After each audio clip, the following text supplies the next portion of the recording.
Yeah, y'all, LBZ back with another video. Like, share, subscribe, peep game. I'm watching because y'all niggas do not listen. I say it 100 times. I tell y'all what I'm watching. I show y'all. Then LBZ, what that you watching? Y'all niggas, God, pay attention. It says Spies of Mississippi right there on Amazon Prime. And what this is basically talking about is the Sovereign Commission. And I never heard of this Sovereign Commission, but basically what it was after the Brown versus Board of Education and the Civil Rights Movement, Mississippi wanted to keep themselves segregated, as you see these hoods looking right here. And they devised a scheme to keep themselves segregated. Now, how they did it and the methods that they use, I want y'all to just check a few things out and a few unscrupulous individuals. His application was given to the Mississippi State Sovereignty Commission. Now, what they're talking about is a brother who tried to enroll in college in Mississippi for the University of Southern Miss. He didn't want to go to a black university. He wanted to go to this university full of motherfuckers that look like this. Don't ask me why. But he was in the military and he was from Chicago. So they couldn't find nothing. They went through this brother's whole personal records, everything he ever did, interviewed everybody he ever knew, and couldn't find that this brother so much as stepped on a bad blade of grass. So let's see how they handled it. Organization few Mississippians even knew existed. These are his records. Report that tracked his background growing up in Mississippi, his time spent with his family in Chicago, his time in the military, his time at the University of Chicago, and his time back in Mississippi helping his ailing mother on her chicken farm. With multiple agents tracking everybody in his background, they couldn't come up with anything that could undercut his application for college. The police, with the cooperation of the State Sovereignty Commission, planted stolen chicken feed from the county co-op. So about 20 bucks worth of chicken feed were planted on his farm. He didn't steal them, everybody knows that. But he was arrested for that and he was put in prison for 7 years. He was sentenced to Parchment Penitentiary, the worst prison at that time probably in the country. They let him out a couple months before he died of cancer, but only because he was terminal. So this brother, all he was trying to do was go to a school with white folk. And look what they went through to make sure that he just didn't even get educated. Pseudo-educated. You see, he was back at his farm taking care of his family in the South, and they plant stolen chicken feed on him and give him 7 years.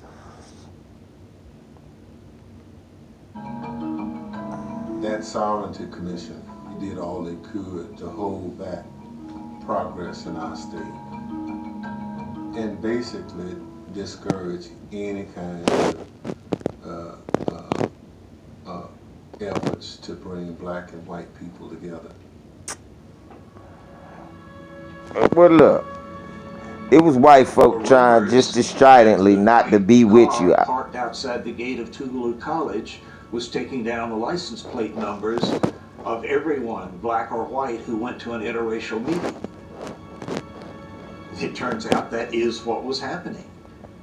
People would then be afraid to come to another meeting.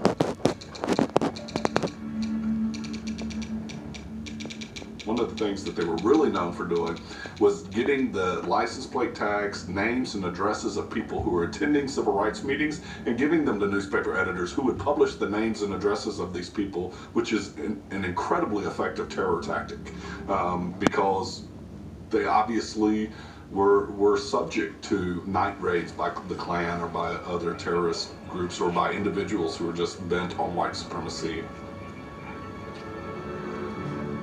So other black leaders knew that there was something going on, that these white agents who were showing up at their meetings, taking down their license numbers, were part of something, but they didn't know it was the Sovereignty Commission. We would always have a say in the meetings. We don't ever have to worry about planning and people knowing, because by the time we leave here and in the morning, they gonna know anyway. That was kind of an acknowledgement that there was people around giving up information. We couldn't do a whole lot about it because we couldn't really prove it. Early on, the commission realized that in order to truly be effective, it needed black agents. Now, this is what I want y'all to see. And look at what they did. They were essentially African Americans who were paid to go out, and they would sit in an NAACP meeting, and they would come back and report to the Sovereignty Commission, hey, here's what was said.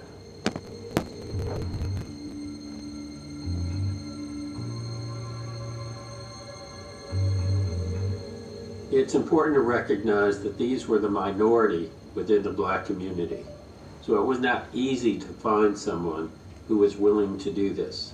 But there were a number of them who were tied in to the black power structure and who were willing to share that information.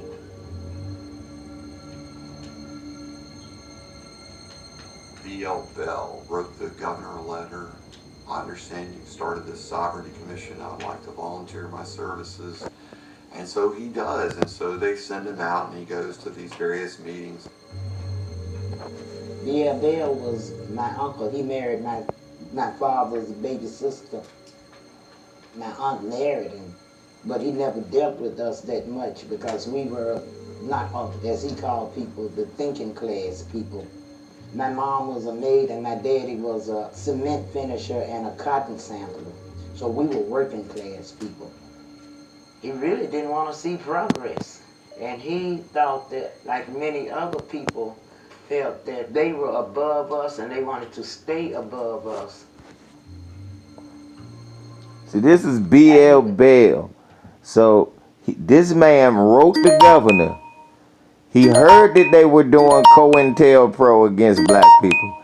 And he decided he would write the governor and ask, do you need some help rounding up Negroes?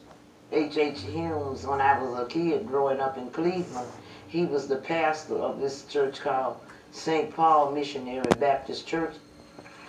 For people like Dr. Humes, because he was a whooping preacher. He could holler and stomp real loud and put the fear of fire and brimstones in it. He was one of the biggest preachers in Cleveland. People respected him. I had no idea that he was an informant for the Sovereignty Commission. He was a meticulous spy who would file his reports back to the commission.